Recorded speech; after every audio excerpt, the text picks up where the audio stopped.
ഇപ്പോൾ മിഥുൻ വിജയകുമാർ കൂടി നമുക്ക് വിചാരിക്കാം. മിഥുൻ, ഈ നമുക്കറിയാം ലോകത്ത് നടക്കുന്ന ഏത് സാമ്പത്തിക അവസ്ഥകളും ആദ്യം ബാധിക്കുന്നത് IT മേഖലയെ തന്നെയാണ്. അന്താരാഷ്ട്ര വിഷയങ്ങൾ ബാധിക്കുന്നത് പോലെ തന്നെയാണ് രാജ്യത്തെ സർക്കാരുകൾ എടുക്കുന്ന തീരുമാനങ്ങളും ആദ്യം അതിൻ്റെ പരീക്ഷണ വസ്തുവായി തീരുന്ന ഇപ്പോൾ IT മേഖലയാണെന്ന് പറയാം.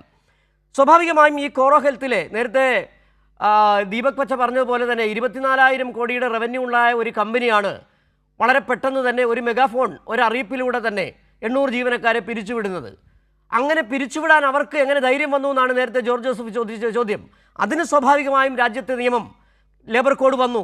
300 ജീവനക്കാരെ, നേരത്തെ 100 എന്നുള്ളത് 300 ജീവനക്കാർ വരെയുള്ള സ്ഥാപനങ്ങളെ പിരിച്ചുവിടാം, നിർബാധം പിരിച്ചുവിടാം. ജീവനക്കാരൻ 3 മാസത്തെ നോട്ടീസ് നൽകണം. കമ്പനിക്ക് പിരിച്ചുവിടാൻ 1 മണിക്കൂർ പോലും വേണ്ട. അങ്ങനെ എങ്ങനെ ധൈര്യം വരുന്നു എന്നുള്ളൊരു ചോദ്യം ഇവിടെ നിലനിൽക്കുകയാണ്. മിഥുൻ,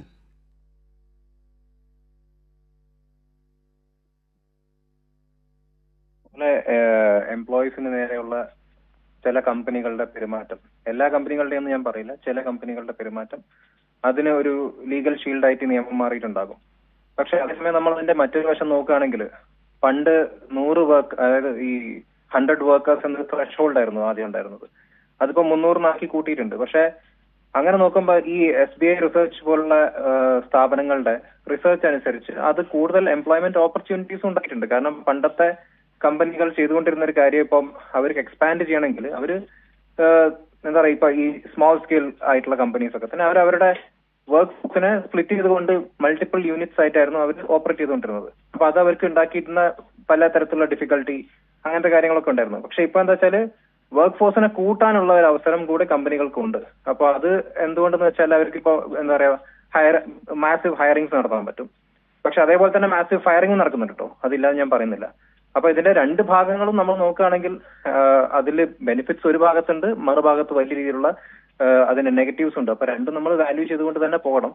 സോ ഇതിനെ പൂർണ്ണമായി പരിഹരിക്കുന്ന ഒരു നിയമമായിരിക്കണം ഇനി അങ്ങോട്ട് കൊണ്ടുവരുന്നത്. കാരണം ഗവൺമെന്റ് ഇതിലേക്ക് തീർച്ചയായിട്ടും നോക്കേണ്ടത് തന്നെയുണ്ട്. കാരണം ഈ ഒരു ഫീൽഡിൽ വർക്ക് ചെയ്യുന്ന ഒരു വ്യക്തി എന്ന നിലയ്ക്ക് തന്നെ എനിക്ക് പറയാനുള്ളത് ഒരു കൂടുതൽ ലേബർ സെക്യൂരിറ്റി കൊണ്ടുവരേണ്ട ഒരു അവസ്ഥയിലാണ് നമ്മൾ പോയിക്കൊണ്ടിരിക്കുന്നത്. പ്രത്യേകിച്ചും ഈ AI-ന്റെ ഒരു സെക്യൂരിറ്റി ഷീൽഡ് എടുത്തുകൊണ്ട് എന്താ പറയുക, AI ഇന്റർവെൻഷനിലൂടെ പല ജോലികളും നഷ്ടപ്പെട്ടു, പല ജോലികളും ഇല്ലാതാകുന്നു എന്ന ചില ഒരു മാസ്ക് ഉപയോഗിച്ചുകൊണ്ട് പല കമ്പനികളും ലേ ഓഫ്സ് നടത്തുന്നുണ്ട്. പക്ഷെ അവിടെ ഒരു ചെക്ക് ആൻഡ് ബാലൻസ് കൊണ്ടുവരേണ്ടത് വളരെ അത്യാവശ്യമാണ്. അപ്പോ ഇങ്ങനൊരു സാഹചര്യത്തിൽ തീർച്ചയായിട്ടും ഒരു എന്താ പറയാ, എംപ്ലോയർ പ്ലസ് എംപ്ലോയി ഫ്രണ്ട്ലി ആയിട്ടുള്ള ഒരു നിയമമാണ് നമുക്ക് വേണ്ടത്. പക്ഷെ നമുക്ക് പൂർണ്ണമായിട്ടും പുതിയ നിയമം കൊണ്ട് വലിയ നഷ്ടങ്ങൾ മാത്രമേ ഉള്ളൂ എന്ന് പറയാൻ പറ്റില്ല. കാരണം ഈ ഡാറ്റ അനുസരിച്ച് 77 ലക്ഷത്തോളം അഡീഷണൽ ജോബ് ഓപ്പർച്യൂണിറ്റീസ് ഉണ്ടാക്കാൻ സാധിച്ചിട്ടുണ്ട് എന്നാണ് ഡാറ്റ പറയുന്നത്. അപ്പൊ അതിന്റെ രണ്ട് വശവും പരിശോധിച്ച് എംപ്ലോയിക്കും അതല്ല മിഥുൻ, ഈ ഒരു പ്രശ്നം എന്താണ്, ഈ എനിക്ക് തോന്നുന്നതെന്ന് പറഞ്ഞാൽ IT മേഖല കോറോ ഹെൽത്തിലടക്കം 10-11 വർഷം വരെ ജോലിയെടുത്തവരാണ്. അവരെ പെട്ടെന്ന് പിരിച്ചുവിടുകയാണ്. അതിനെ എങ്ങനെയാണ് നമുക്ക് ഈ കൂടുതൽ എംപ്ലോയബിലിറ്റി ഉണ്ട് എന്ന് പറഞ്ഞുകൊണ്ട് അതിനെ ന്യായീകരിക്കാൻ കഴിയുക എന്നുള്ളത് വലിയ പ്രശ്നമല്ലേ?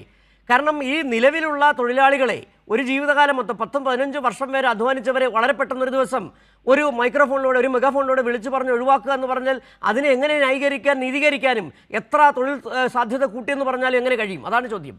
തീർച്ചയായും അതിനൊരു സെന്റിമെന്റൽ ആസ്പെക്ട് നമ്മൾ നോക്കുമ്പോൾ ഒരിക്കലും ന്യായീകരിക്കാൻ പറ്റില്ല.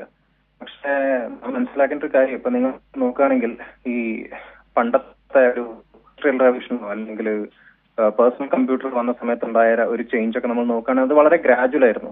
അവിടെ ആളുകൾക്ക് അഡാപ്റ്റ് ചെയ്യാനും അല്ലെങ്കിൽ ഈ വർക്ക് ഫോഴ്സ് അട്രീഷൻ ഉണ്ടായെങ്കിൽ പോലും അതിനെ എഡ്യൂക്കേഷണൽ അഡ്ജസ്റ്റ്മെന്റ്സിലൂടെ തന്നെ ബാലൻസ് ചെയ്യാൻ സാധിച്ചു.